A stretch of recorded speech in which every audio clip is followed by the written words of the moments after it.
नमस्कार, छत्तीसगढ़ डिबेट में आपका स्वागत है। विजन पर विपक्ष की टेंशन। दरअसल इस पूरे चुनाव प्रक्रिया में आप देखेंगे तो एक विज्ञापन था या एक स्लोगन बहुत प्रचारित हुआ था कि मोदी के पास विजन है।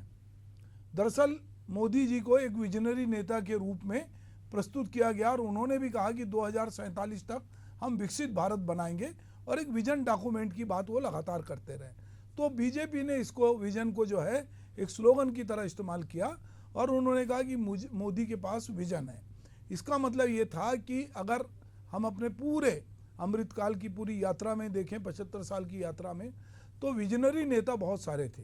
जवाहरलाल नेहरू बहुत बड़े विजनरी नेता थे और वो जो है पंचवर्षीय योजनाओं के साथ आए और हमने देखा कि हमारे देश में किस तरह से पब्लिक सेक्टर में काम हुआ। फिर उसके बाद अलग अलग नेता आए, पर चुनाव में उस तरह से विजन को लेकर बात नहीं हुई जैसी कि इस चुनाव में हुई। अब चूंकि चुनाव खत्म होने को है और उसके बाद परिणाम आना है, तो निश्चित रूप से यदि मोदी जी की गारंटी है और मोदी जी का नाम है तो उसमें कहीं ना कहीं विजन की बात होगी।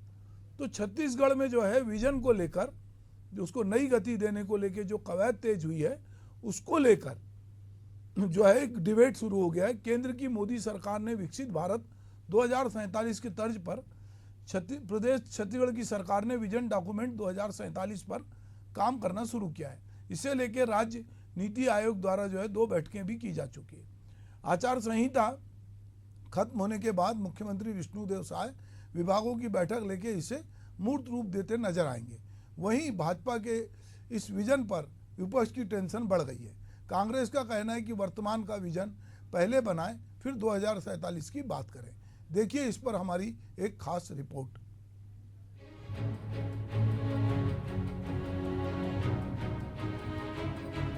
प्रदेश की विष्णुदेव साय सरकार ने अपने ड्रीम प्रोजेक्ट अमृतकाल विजन डॉक्यूमेंट 2047 पर काम करना शुरू कर दिया है। 2047 तक प्रदेश में ग्लोबल वार्मिंग से बचने के लिए तापमान को 2 डिग्री सेल्सियस तक कम करने का लक्ष्य रखा गया है। साथ ही प्रदेश की अर्थव्यवस्था 5 लाख करोड़ से 10 लाख करोड़ रुपए तक कर रहा है। उद्योग और खनिज संसाधन की दृष्टि से देश का अव्वल राज्य बनाने की रणनीति है। हर विभाग से कम 300 सुझाव दिए गए हैं, जिसमें वर्तमान चुनौती 2047 तक रोड मैप, राजस्व वृद्धि सहित नवाचार शामिल है। इसे लेकर उप मुख्यमंत्री अरुण साव का कहना है कि 2047 का विजन प्रधानमंत्री मोदी ने रखा है। भविष्य की योजनाओं को ध्यान में रखते हुए विजन डॉक्यूमेंट लाएंगे। सभी विभागों के लिए विजन डॉक्यूमेंट बनाकर काम करने की बातचीत हुई है। सरकार विकसित प्रदेश के निर्माण के लिए प्रतिबद्ध है। 2047 का विजन जिस प्रकार से प्रधानमंत्री माननीय नरेंद्र मोदी जी ने देश के सामने रखा है, हमारी सरकार भी आने वाले समय के योजनाओं को ध्यान में रखकर उस तरह से सभी विभागों के लिए एक विजन डॉक्यूमेंट बनाकर काम करने की बातचीत हुई है। और निश्चित रूप से एक विजन के साथ प्रदेश की अर्थव्यवस्था को मजबूत करने के लिए, प्रदेश को आगे बढ़ाने के लिए और विकसित छत्तीसगढ़ के निर्माण के लिए हमारी सरकार प्रतिबद्ध है और उसकी योजना बनाकर काम करने की शुरुआत हमारी सरकार ने प्रारंभ किया है। विजन डॉक्यूमेंट 2047 में अधोसंरचना, अर्थव्यवस्था, शिक्षा, स्वास्थ्य, रोजगार, उद्योग, कृषि, पर्यटन, रोजगार, जल, जंगल, जमीन के साथ ही आदिवासी व ग्रामीण क्षेत्रों में विकास के लिए सुझाव मंगाए गए हैं। राज्य बजट में घोषणा के बाद से ही नीति आयोग ने इस प्रोजेक्ट पर काम करना शुरू कर दिया था। वहीं विजन डॉक्यूमेंट 2047 को लेकर की जा रही तैयारियों पर कांग्रेस हमलावर है। पूर्व मंत्री डॉक्टर शिव कुमार डहरिया ने तंज कसते हुए कहा है कि हंसी आती है ऐसी बातों पर। देश की वर्तमान स्थिति से भाजपा बैकफुट में है। भाजपा को भविष्य से पहले वर्तमान का विजन डॉक्यूमेंट बनाना चाहिए। मुझे हंसी आती है उनके इस तरह की बात पे। आज वर्तमान को देख ले, आज वर्तमान में जिस तरह की स्थिति देश में है, बेरोजगारी है, महंगाई है, और भी मणिपुर में जिस तरह घटनाएं हो रही है, पूरे देश की घटनाओं को देख लीजिए। भारतीय जनता पार्टी आज बैकफुट में है। विजन डॉक्यूमेंट की बात ये करते हैं, अभी का विजन डॉक्यूमेंट बनाए, पहले तो वर्तमान को देख ले, फिर बाद में भविष्य की बात करें।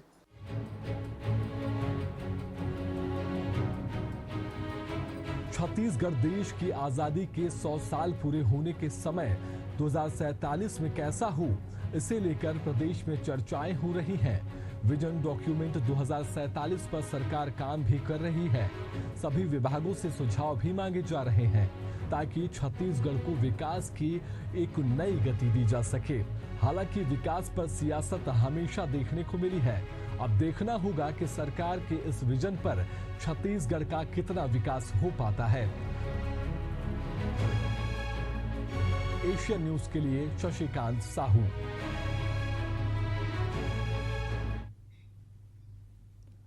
तो आज जब हम विजन पर बात कर रहे हैं और विपक्ष की टेंशन है, तो मैं हमारे साथ इस पे चर्चा में भाग लेने के लिए प्रवीण साहू जी हैं, बीजेपी के प्रवक्ता, मैं उनका स्वागत करता हूं। हमारे साथ अनिल सिंह चौहान है, कांग्रेस के प्रवक्ता, उनका भी स्वागत है। और मेरे सहयोगी वरिष्ठ पत्रकार आरपी सिंह हैं मेरे साथ, उनका भी स्वागत है। बात आज हम जब विजन डॉक्यूमेंट की कर रहे हैं, तो मैं थोड़ा सा अनिल जी और प्रवीण भाई आपको थोड़ा पीछे ले जाऊंगा। एक विजनरी नेता थे अजीत जोगी। जब छत्तीसगढ़ राज्य बना था तो उन्होंने सबसे पहले छत्तीसगढ़ का एक विजन डॉक्यूमेंट जारी किया था, और उस विजन डॉक्यूमेंट में उन्होंने कहा था कि हम ये आने वाले समय का छत्तीसगढ़ कैसा होगा। तो उन्होंने 25 सालों के लिए एक विजन डॉक्यूमेंट जारी किया। जब अजीत जोगी नहीं रहे तो उनके विजन डॉक्यूमेंट पे बात नहीं हुई, पर वो विजन डॉक्यूमेंट यदि आप लोग सब लोग खंगालेंगे तो उनका विजन डॉक्यूमेंट बहुत ही शानदार विजन डॉक्यूमेंट उन्होंने छत्तीसगढ़ को लेके बनाया, पर बाद में कालांतर में उसकी बात नहीं हुई। अभी बीजेपी विजन डॉक्यूमेंट की बात कर रही, क्योंकि प्रधानमंत्री नरेंद्र मोदी के, जैसा मैंने पहले भी अपनी बातचीत में कहा, कि एक विजनरी नेता के रूप में उनको बताया गया, और चुनाव में ये टैग लाइन भी थी कि मोदी के पास विजन है। तो निश्चित रूप से अगर विजन है और वो सोचते हैं कि 2047 का भारत कैसा हो, तो उसको लेकर कोई ना कोई बातचीत है। अभी हम आज जब बैठे हैं तो शहर में निकलना मुश्किल है। मुंगेली का तापमान 47 डिग्री क्रॉस करता है, रायपुर में 46 के आसपास पहुंचते हैं और निकलना मुश्किल है। टेम्परेचर को कम करने का, ग्लोबल वार्मिंग जो है उसको कम करने के लिए 2 डिग्री सेल्सियस को कम करने की बात हो रही है, और बहुत सारी बातें विजन डॉक्यूमेंट में समाहित की गई हैं कि देश में किस तरह से होगा। और छत्तीसगढ़ जैसा राज्य जिसमें कि जंगल की संपदा ज़्यादा है, प्राकृतिक संपदा ज़्यादा है, वहाँ पर यदि टेम्परेचर बढ़ रहा है, और हमने आज देखा कि किसी राजस्थान के किसी एक शहर में 50 डिग्री भी चला गया, तो ये चिंता स्वाभाविक है कि यदि पृथ्वी का टेम्परेचर बढ़ेगा तो इसमें हम लोग कैसे सर्वाइव करेंगे। ये भी एक चिंता अपनी जगह वाजिब है। और इसके अलावा छत्तीसगढ़ को लेकर कि छत्तीसगढ़ को आप कहाँ देखना चाहते हैं। जब विकसित भारत होगा तो विकसित भारत अलग अलग राज्यों के जरिए ही विकसित होगा, उसमें छत्तीसगढ़ की भूमिका भी अहम होगी, क्योंकि छत्तीसगढ़ बाकी राज्यों की तुलना में हम देखते हैं कि उसके पास जो संपदा है, वो जो ताकत है उसके पास, जो उसके पास मेन पावर है, वो कई राज्यों के पास नहीं है। बड़े बड़े राज्य जो हमसे बहुत आगे हैं, हरियाणा की अगर मैं बात करूं तो उसके पास वो प्राकृतिक संपदा नहीं है, राजस्थान के पास वो संपदा नहीं है, दिल्ली के पास वो संपदा नहीं है, पर छत्तीसगढ़ के पास वो प्राकृतिक संपदा है और उससे हम बहुत कुछ कर सकते हैं।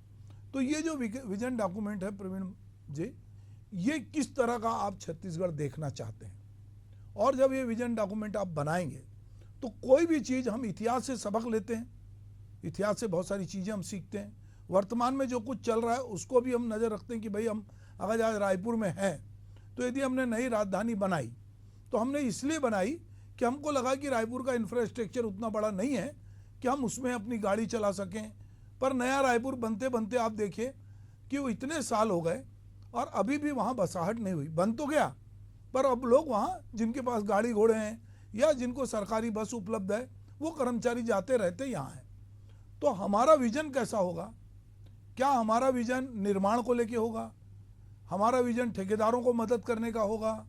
कि हमारा विजन पूरे छत्तीसगढ़ के, जिस वजह से छत्तीसगढ़ बना था, हम छत्तीसगढ़ इसलिए बने थे कि हमारे पास हमारी संपदा थी। अजीत जोगी, मैं उनको याद कर रहा हूँ क्योंकि आज उनका दिवस है, कि अमीर धरती के गरीब लोग, ये उनका एक स्लोगन था।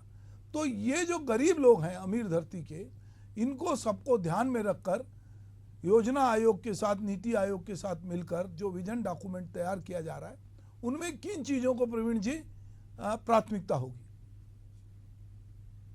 भारत माता की जय कहूंगा। जय छत्तीसगढ़। आपके सामान्य चैनल के सब दर्शकों और आदरणीय पैनलिस्ट, आपको नमस्कार जी। देखिए, आपने आदरणीय सुभाष जी बहुत अच्छे से सारगर्भित शब्दों में, जिस प्रकार हमारा जो विजन डॉक्यूमेंट है उसके बहुत सारे शब्दों को आपने समाहित किया। देखिए, जो विकसित भारत है वो विकसित राज्यों के माध्यम से ही उसका निर्माण होगा। तो चाहे अधोसंरचना की हम बात कर लीजिए, चाहे शिक्षा की हम बात करें, चाहे स्वास्थ्य की बात करें, या किसी भी क्षेत्र की बात कर लीजिए, एक दृष्टिकोण भारतीय जनता पार्टी के पास है। उसी लिए लगातार उस पर हम काम कर रहे हैं। इस प्रकार अगर हम बात करें तो हमने प्रत्येक विभाग से सुझाव प्राप्त किए हैं। तो 300 से अधिक प्रत्येक विभाग से हमको सुझाव मिला है। और जो आपने वर्तमान की हमारी समस्या को गिनाई, जिस प्रकार ग्लोबल वार्मिंग के चलते जो तापमान में वृद्धि है, निश्चित रूप से ये बहुत बड़ी समस्या केवल इस प्रदेश के लिए नहीं, पूरे विश्व के लिए है। तो उसके लिए हमारे पास एक दृष्टिकोण है। भारतीय जनता पार्टी के पास नीति भी है, नियत भी है और नेतृत्व भी है। इसके चलते 2047 में जब भारत की स्वतंत्रता के 100 वर्ष पूर्ण होंगे, तो उसको लेकर हम रोड मैप बना रहे हैं। और लगातार, चाहे वो किसी भी वर्ग की बात करूं, हमारी पार्टी की विचारधारा अंत्योदय की है। अंतिम पंक्ति के अंतिम व्यक्ति की विकास की हम बात कर रहे हैं। इसलिए प्रत्येक वर्ग का हम विकास के हम विषय को हम समाहित कर रहे हैं। अब जो आपने विषय रखा, उसको मैं निश्चित रूप से उसका सम्मान करता हूँ। चाहे वो पूर्व की हम विकास की गाथा की बात करें, चाहे वर्तमान की स्थिति की बात करें, तो हमने पूर्व के विषय को भी हमने समाहित किया है, वर्तमान की परिस्थिति का भी आकलन किया है, और पूर्व और वर्तमान के आधार पर हम भविष्य की जो है संरचना के आधार पर हम काम कर रहे हैं। जी। तो अनिल भाई, जैसा प्रवीण जी कह रहे हैं कि पूर्व और वर्तमान और भविष्य को लेकर ध्यान रख रहे हैं, बात यह है कि बीजेपी का एक स्लोगन है, सबका साथ सबका विकास, और बीजेपी कह रही है कि हम इसी के साथ आगे बढ़ रहे हैं। और हम जो है 2047 का भारत, जो 100 साल भारत के पूरे होंगे, तो एक भारत जो है जिसके बारे में ऐसा कहा जाता है कि कभी ये सोने की चिड़िया थी और यहाँ पे बहुत संपदा थी, बहुत लोग खुशहाल थे, पर अभी उस भारत में ये हकीकत है कि 80 करोड़ लोगों को आपको अभी भी सस्ते में अनाज देना पड़ रहा है, और बहुत सारे लोग जो हैं वो बहुत सारे गरीबी रेखा के नीचे हैं, बहुत सारी दिक्कतें, बेरोजगारी है, महंगाई है, बहुत सारी चीज़ें। पर एक विजनरी नेता जो है वो भविष्य के बारे में बात करता है और वो भविष्य के सपने भी दिखाता है। ये अलग बात है कि कितने सपने पूरे होते हैं, पर निश्चित रूप से वो एक युग के बारे में बात करता है। और अब्दुल कलाम भी कहते थे कि अगर आपको बड़ा बनना है तो आपको बड़े सपने देखना पड़ेगा, छोटे सपने देखने को वो अपराध की श्रेणी में मानते थे। तो अनिल भाई, ये जो विजन डॉक्यूमेंट तैयार हो रहा है, जो विभागों से मंगाया गया है, इसको लेकर आप क्या कहना चाहते हैं? देखिए सुभाष जी, आपने जितनी बातें की विजन को लेकर, 2014 से भारतीय जनता पार्टी की सरकार देश में है और 15 वर्षों तक हमने यहाँ भाजपा की सरकार को देखा है।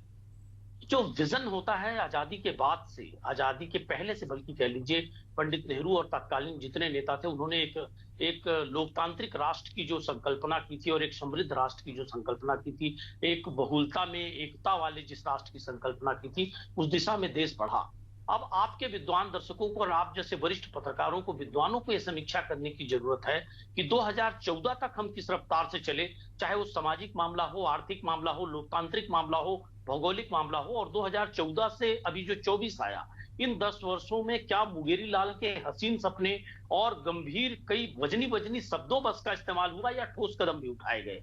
चाहे आप 2 करोड़ रोजगार की बात कर लीजिए, चाहे आर्थिक असमानता की बात कर लीजिए, चाहे 100 दिनों में महंगाई कम करने की बात कर लीजिए, चाहे बड़े बड़े वैभवशाली स्टेज से अच्छे दिनों का नारा देख लीजिए, और आज रसोई गैस से लेके आलू प्याज के दाम आप देख लीजिए। और सबसे बड़ी बात यह है, जो न्याय का हक एक गरीब को, एक सामान्य आदमी को मिलता था, एक आप जैसे विद्वान पत्रकारों को देश के सर्वोच्च पदों पर बैठे लोगों से बात करने का, सीधे सवाल करने का जो मौका मिलता था। क्या 10 सालों में देश के प्रधानमंत्री ने कोई प्रेस कॉन्फ्रेंस की? क्या लोकतंत्र में जनता के प्रति जो जवाबदेही सरकार की होती है, उस जवाबदेही को सुनिश्चित किया गया? क्या देश में सिर्फ हिंदू मुसलमान और डिवाइड एंड रूल की पॉलिसी में नहीं चला गया? ये जो कई महत्वपूर्ण सवाल हैं, जो विपक्ष और आम जनता और कई विद्वान पत्रकार भी उठाते हैं, ये मैं आपके विद्वान दर्शकों पर, आप लोगों पर छोड़ता हूं। और मैं यही कहूंगा कि ये विजन जो इनका बार बार आता है, ये कहते कुछ है, करते कुछ है। सबका साथ सबका विकास करते हैं, कहते हैं, लेकिन करते सिर्फ 2-3 लोगों का विकास है। उसका सबसे बड़ा प्रमाण है कि जो व्यक्ति 1000वें नंबर पर नहीं था संपदा के मामले में, आज वो दुनिया के सबसे बड़े रईसों में शामिल हो गया। और चाहे वो न्यायालय हो, चाहे चुनाव आयोग हो, चाहे ईडी जैसे विभाग हो, चाहे वो चंदाखोरी हो, किस तरह का वातावरण देश में बना है और किस तरह की हमारी छवि विश्व में बनती जा रही है, किस तरह के 56 इंची सीने की बात की गई और कहां चाइना आज पहुंच गया है, इन सारी बातों को बहुत गहनता से मनन करने की जरूरत। जी ठीक है अनिल जी, आप जो विजन डॉक्यूमेंट पे बात कर रहे हैं उसमें बहुत सारी चीज़ों पर गहनता से बात करने की जरूरत है। मेरे सहयोगी वरिष्ठ पत्रकार आरपी सिंह हैं। आरपी जी, मैं एक बात दुष्यंत कुमार के एक शेर से एक बात कहना चाहता हूँ। दुष्यंत कुमार ने जब हमारा देश आज़ाद हुआ और उसके बाद बहुत बड़ी बड़ी बातें हुई, पर जब वो फलीभूत नहीं हुई तो दुष्यंत कुमार जैसा शायर जो है वो दुखी हुआ और उसने एक शेर लिखा कि कहाँ तो तय था चिरागा हर एक घर के लिए, कहाँ चिराग मैसर नहीं शहर के लिए, यहाँ दरख्तों के साये में धूप होती है, चलो यहाँ से चले उम्र भर के लिए। ये दुष्यंत कुमार का शेर है। ये मोदी जी के कार्यकाल में नहीं लिखा उन्होंने, उसके पहले उनका निधन हो गया था, पर ये उसके पहले लिखा उन्होंने। और उनको लगा कि ये जो बड़ी बड़ी बातें हुई थी कि, और भगत सिंह ने भी अपने दस्तावेज में लिखा था कि जिस तरह की आज़ादी हमको मिलने जा रही वो आज़ादी पूरी नहीं है, वो आर्थिक आज़ादी नहीं है, सामाजिक आज़ादी नहीं है, ये आज़ादी अधूरी है।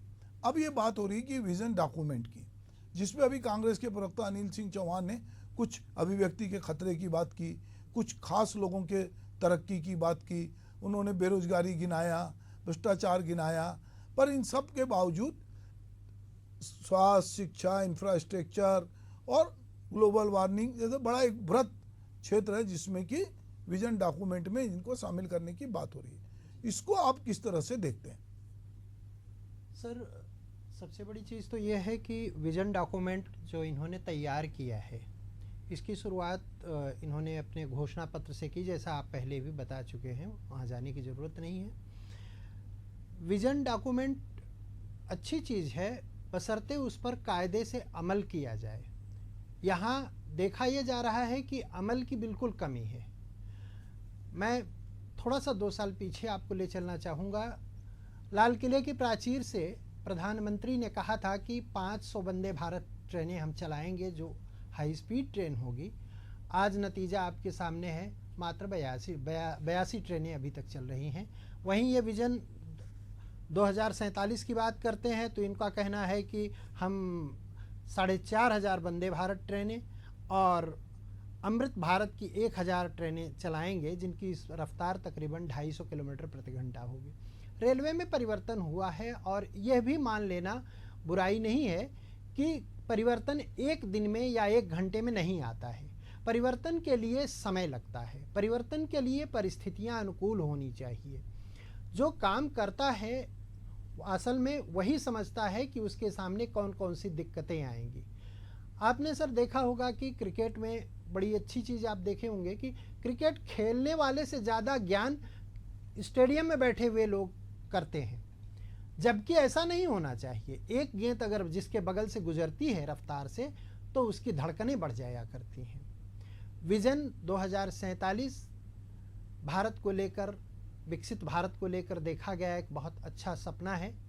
हमें भी इसको सकारात्मक दृष्टिकोण से देखना चाहिए, लेकिन जो कठिनाइयां हैं, जिस तरह से ये डॉक्यूमेंट तैयार किया गया, उसके साथ बेहतर ये हो कि उनकी कठिनाइयों पर भी एक बार गंभीरता से विचार कर लिया जाए, तो मुझे लगता है कि इसे पूरा होने में और अच्छी संभावनाएं इसकी रहेंगी और इसे साहब प्रवीण भाई के पास चलते हैं। प्रवीण जी, एक बात अभी जो सिंह साहब कह रहे थे कि विजन डॉक्यूमेंट को पूरा करने में जो कठिनाई आएगी, और उन्होंने प्रधानमंत्री की घोषणा का जिक्र किया कि हाई स्पीड ट्रेन चलाने की बात हुई थी, वंदे भारत, वो 500 चलाने की बात हुई थी, 82 चली। व्यवहारिक कठिनाइयाँ बहुत सारी होती हैं, लिटिगेशन के मामले होते हैं, बहुत सारी दिक्कतें होती हैं। अभी आप लोगों ने जब अपना घोषणा पत्र, संकल्प पत्र तैयार किया था, तो आप पब्लिक के पास गए थे और आपने उनसे पूछा था कि इसमें किन किन मुद्दों को शामिल करना चाहिए।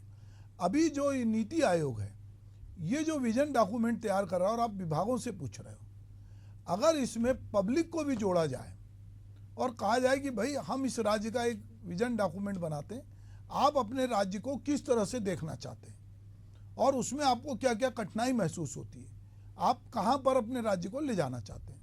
तो मुझे लगता है कि उससे एक बात ये पैदा होगी कि एक तो पब्लिक का इन्वॉल्वमेंट होगा कि यार ये विजन जो है हमारे लिए कोई देखा जा रहा सपना है।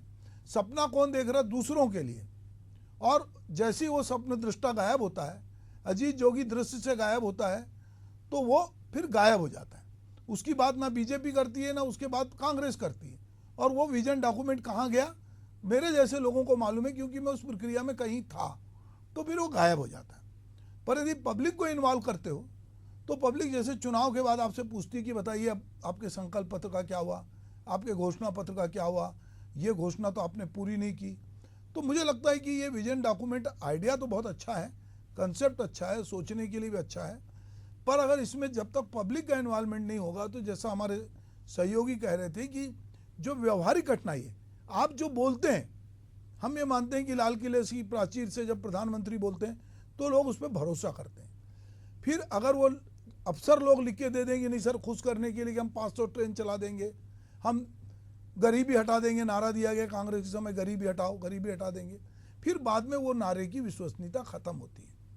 तो चाहे सरकार किसी की हो, अगर आप एक विजन डॉक्यूमेंट बना रहे हैं तो ये इस तरह की चीजें क्या आप इसमें समाहित करने वाले हैं, इसकी प्रोसेस क्या है?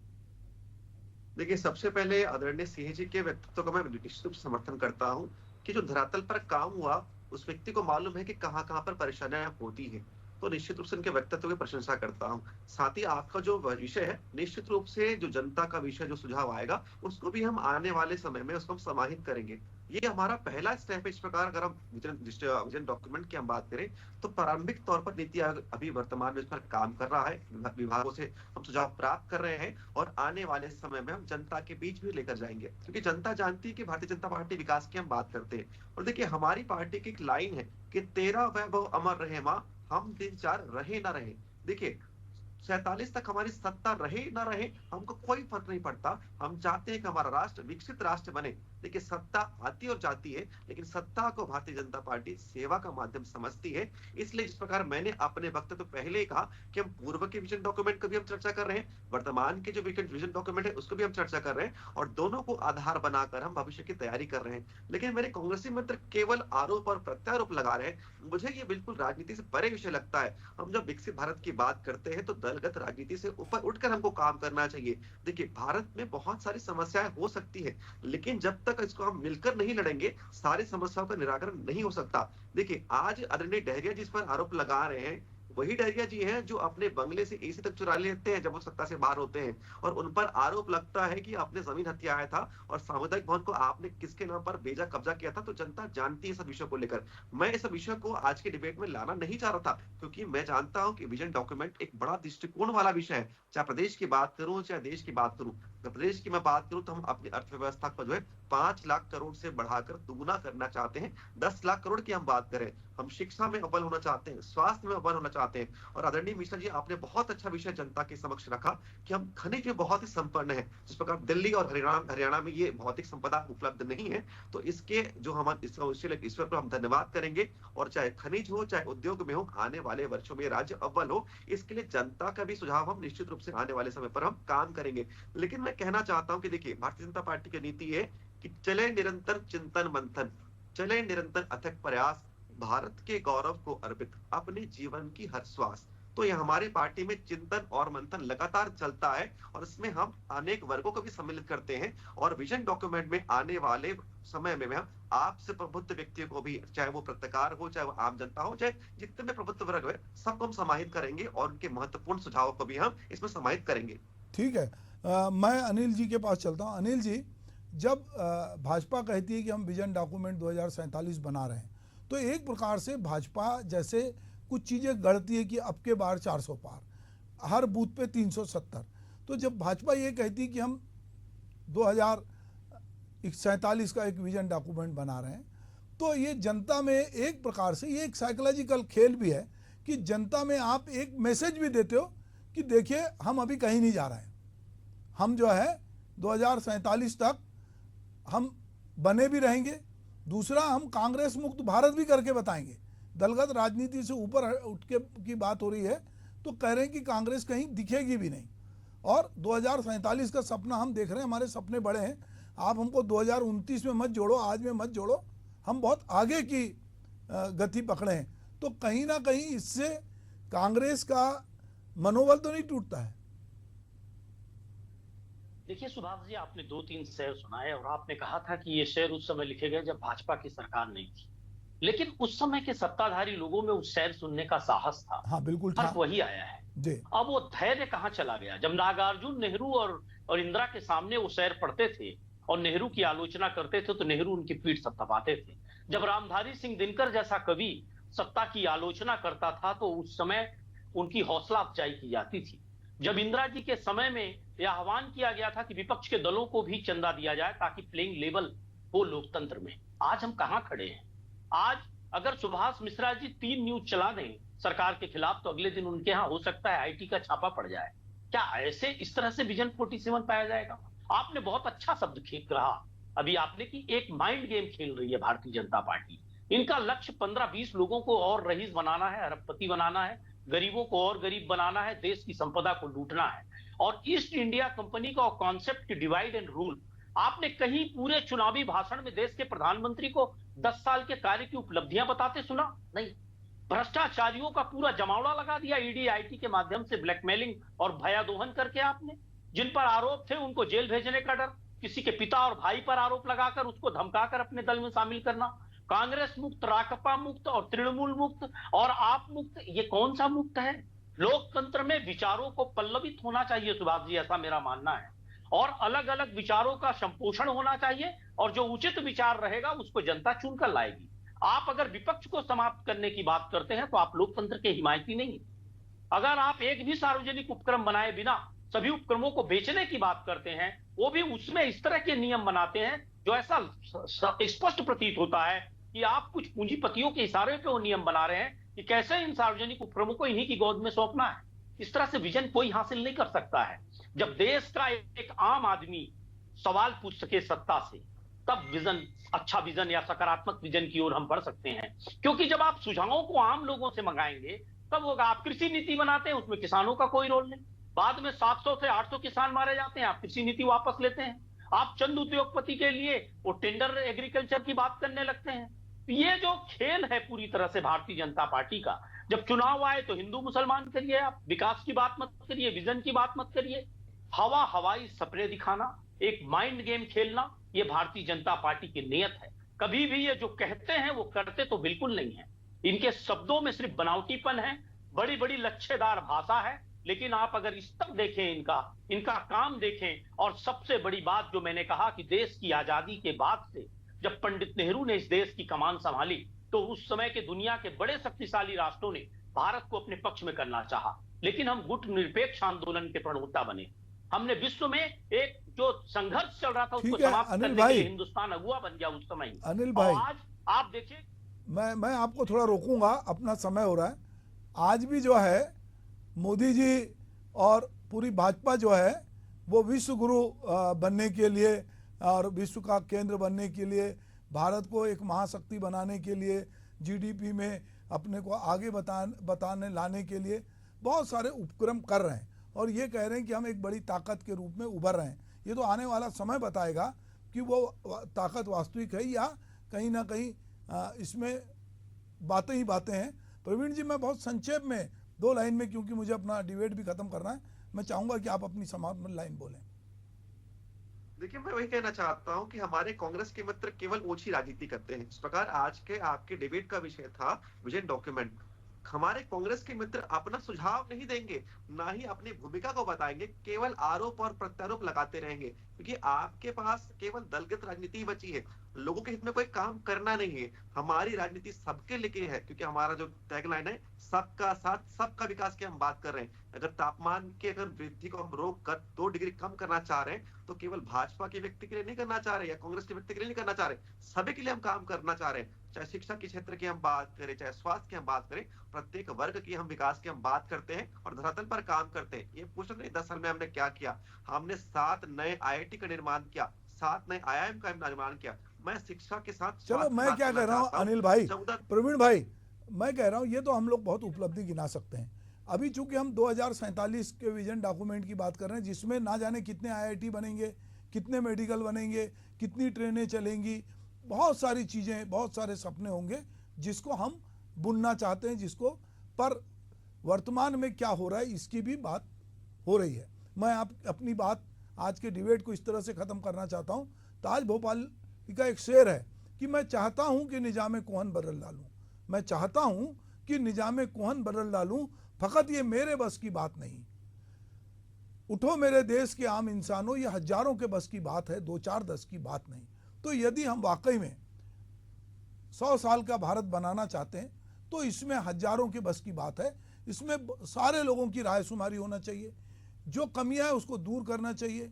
हम अगर विश्व गुरु बनने का सपना देख रहे हैं तो उस दिशा में हमारी उदारता भी होनी चाहिए। तो ये बहुत सारी चीज़ें समाहित होगी, और अगर उस तरह सब मिलकर अगर विजन डॉक्यूमेंट के साथ काम करेंगे, वर्तमान में क्या कुछ हो रहा है, दलगत राजनीति से ऊपर उठ के काम करेंगे, तो निश्चित रूप से भारत जो है, जिसकी बात हो रही कि एक विकसित भारत बनेगा, वो सपना पूरा होगा। आप लोग सब मेरे साथ जुड़े, आपका बहुत बहुत धन्यवाद। नमस्कार।